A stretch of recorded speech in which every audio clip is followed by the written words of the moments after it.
What if the most powerful move is no move at all? We live in a culture that glorifies pursuit. Chase her, convince her, keep her. But what if desire doesn't grow when you chase it, it evaporates? There's a quiet, dangerous strength in the man who does not force, who can let silence speak, who can let space breathe. When you stop forcing, something shifts. The energy between two people starts to move on its own, not out of control, but out of rhythm. You stop pulling on invisible strings. You stop trying to engineer outcomes. And instead, you become a gravitational force. The paradox is this: the more you try to grip love, the faster it slips through your fingers. But when you stop clutching, when you stop needing her reaction to validate your worth, she feels it. And often, that's when the dynamic flips. Real power doesn't always roar. Sometimes it stands still, calm, unmoved, centered. Because the strongest men don't chase. They attract through their presence. And that presence can only exist when you stop forcing what was never meant to be controlled. Enter Lao Tzu, the sage who didn't shout over the noise of the world. He whispered. In an age where emperors commanded armies and men sought to bend destiny through will, Lao Tzu stood apart. He taught that the greatest power doesn't come from gripping tighter, but from letting go. He spoke of Wu Wei, a phrase that's often translated as effortless action or non-forcing. But that translation doesn't fully capture its depth. Wu Wei isn't laziness. It isn't weakness. It's the art of moving in harmony with the natural flow of life rather than trying to control every drop of the river. Lao Tzu looked at the world and saw patterns most people missed. He noticed how the softest water wears down the hardest stone, not by striking it, but by flowing with patience. He observed how the tree that bends with the wind survives the storm, while the one that resists snaps in half. And he understood that true strength isn't in domination, it's in alignment. He was surrounded by people who believed that power was about control. Control your enemies, control your destiny, control your image. But Lao Tzu knew control was an illusion, a cage that only grows tighter the more you fight to keep it. So he walked away from the empire, from the noise, from the endless chase, and left behind a book of quiet, piercing truths. He taught, when nothing is done, nothing is left undone. To many, it sounded like a riddle, but what he meant was simple. When you stop forcing outcomes, the natural order can finally do its work. Lao Tzu saw human relationships the same way. When you clutch too tightly, when you try to make people stay, you push them away. But when you give space, a calm, grounded presence, connection grows in the silence. Like a flame that needs air to breathe, attraction needs space to expand. In his eyes, chasing something doesn't bring it closer. It exposes your dependence on it. But becoming still, rooted, and aligned with your own center, that draws things toward you like gravity. His wisdom wasn't passive. It was powerful in the quietest way. It was the power of water over stone, the power of patience over panic, the power of not forcing. Lao Tzu didn't conquer kingdoms with armies.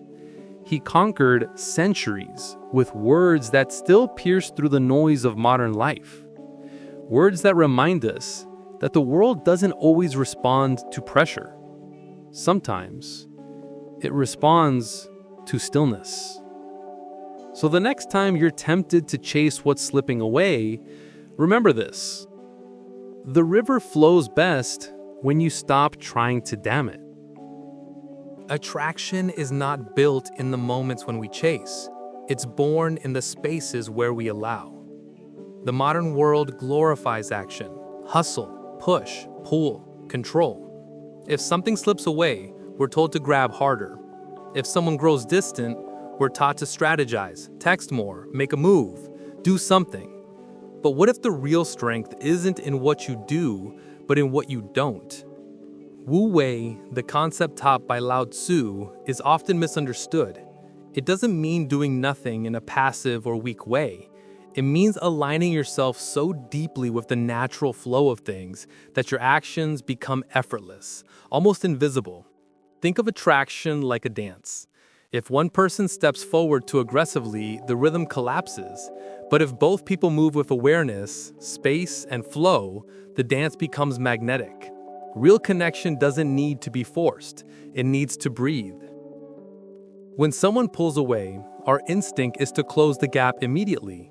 It's a kind of panic, a fear of loss that whispers, if I don't act now, they'll be gone. But in reality, the harder you grip, the more you suffocate the very thing you want to hold. Like sand slipping through clenched fists, people and feelings can't thrive in a chokehold. What makes Wu Wei so powerful is its quiet confidence. It's the understanding that everything meaningful grows best in its natural season. You cannot rush a flower to bloom by pulling its petals open. You can't make someone feel safe by demanding closeness. You can only create the right conditions and allow. Here's the paradox. When you stop forcing outcomes, you actually become more magnetic. Why? Because forcing communicates need.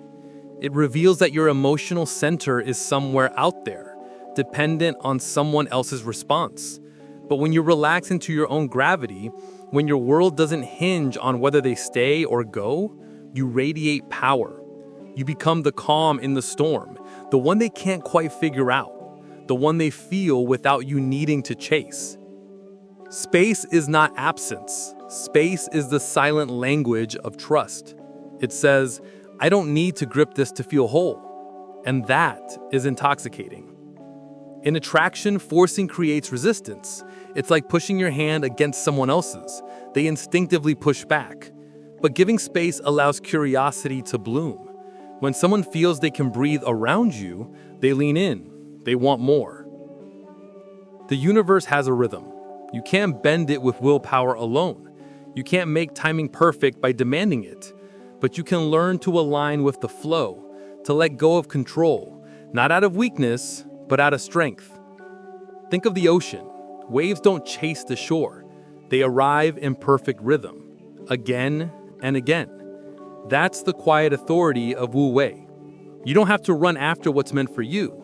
You just have to stop interrupting its path towards you. When you understand this, something profound shifts inside. You no longer move from desperation. You move from centeredness. That doesn't mean you become cold or distant. It means your warmth is no longer conditional. It means your presence isn't frantic, it's steady. You give energy, but you don't leak it. This is the true power of not forcing. You become the river, not the dam. You become the frame, not the frantic hand. You stop trying to hold love and start inviting it. Attraction, like water, flows toward those who don't try to trap it. And when you master that, you'll stop chasing and start drawing things in. You know that moment when you feel it slipping? It's subtle at first. A slower reply, a different energy in their voice. The way their eyes don't quite hold yours the way they used to. Something in your chest tightens. That invisible string you thought connected you starts to feel frayed. So you act. You tell yourself you're just checking in, but beneath that all, there's a quiet panic. You send the text, the call, the voice note, not because it's the right time, but because you can't stand the silence. You try to fill the space, to fix what you think is breaking. to pull them closer with words, plans, effort. But instead of pulling them in, something stranger happens. The more you reach, the more distant they become. Their replies turn shorter, their presence more unpredictable. You replay every interaction in your head, overanalyzing every breath, every emoji, every pause. Your mind starts building entire worlds out of their silence. And that silence, it's deafening. You start wondering what you did wrong. Was it that last message? Did you come on too strong? Did your presence suddenly become too much? It's like trying to hold water in your hands. The tighter you squeeze, the faster it slips through. Then something darker creeps in. Not just anxiety, but self-doubt. You begin to question your worth, your desirability, your place in their world. And what started as a tiny moment of distance now feels like a tidal wave pulling you under. You start thinking, if I just try harder, maybe they'll feel what they used to. If I just say the right thing, maybe I can get it back. If I just show more love, more effort, more intensity, they'll stay. But deep down, there's another voice, quieter, almost a whisper. It says, you're not trying to love them, you're trying to control the uncertainty. And that realization terrifies you. Because beneath the panic, beneath the chasing, is the simple fear of not being chosen, of losing something you built your emotional stability around. You felt this before. Maybe not with this person, but you felt it. That electric mix of hope and fear. That desperate urge to make it work. That ache in your stomach when they pull away just a little too far. And every time, it feels the same. The more you push, the less it works. You tell yourself you're being romantic, but if you're honest, it's not love that's driving you. It's fear. It's ego. It's the terror of losing what you thought was yours. That's why this lesson hits so hard. Because it's not abstract. It's not philosophical jargon on a page. It's you staring at your phone waiting for a reply that may or may not come. It's you pacing in your room asking yourself, why am I not enough? But here's the truth hiding in plain sight. It was never about being enough. It was about forcing something that should have been flowing. And in that moment, you start to see that the power isn't in holding on tighter. It's in knowing when to stop forcing the current and let it flow back to you or away from you as it's meant to. The paradox is brutal but freeing. The more you try to hold on, the faster you lose. When you stop gripping, people are free to choose you, and choice, not pressure, is the foundation of real desire. She doesn't fall for the man who clings. She falls for the man who can let go without bitterness. The one who trusts the flow of connection rather than trying to drag it upstream. Wu Wei isn't about apathy. It's about letting nature and desire do what it does best. Move when there's space to move. If chasing makes them pull away, what happens when you stop forcing? Here's the truth most never learn. Connection thrives in rhythm, not control. It's like breathing. Inhale and exhale. If you try to only inhale, you suffocate. If you try to hold someone too tightly, they stop feeling free. And without freedom, desire slowly dies. What Lao Tzu taught through Wu Wei isn't passive in action. It's the art of aligning with natural flow. It's effortless power, the strength to do less while achieving more. In relationships, this means understanding when to lean in and when to give space, when to speak, and when silence speaks louder than any word. So how do you actually apply this? Step 1. Master your inner storm. When distance appears, your nervous system flares up. The urge to fix, to explain, To do something can be overwhelming. But not every emotional fire deserves water. Sometimes the fire burns out when you don't feed it. Take a breath. Sit with the discomfort. Don't run from it. Every second you resist the urge to act from fear, you reclaim power from that storm. Step 2. Understand that space is seductive. What creates magnetism isn't constant proximity. It's the dance between closeness and absence. That's why silence, when held with calm, can be louder than begging for attention. Your absence becomes felt. Your presence, when returned, feels alive again. People aren't drawn to desperation. They're drawn to someone who is steady, someone who does not shatter when energy shifts. Step 3. Detach your worth from their response. This is where most people get trapped. They think, if she pulls away, I must have lost value. No. Her rhythm isn't proof of your worth. It's proof of her freedom. And when you stop trying to control that freedom, something paradoxical happens. Respect and attraction often grow stronger. Step 4. Choose response over reaction. Reaction is impulsive.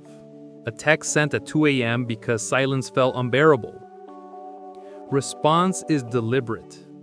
A grounded decision made from clarity, not panic.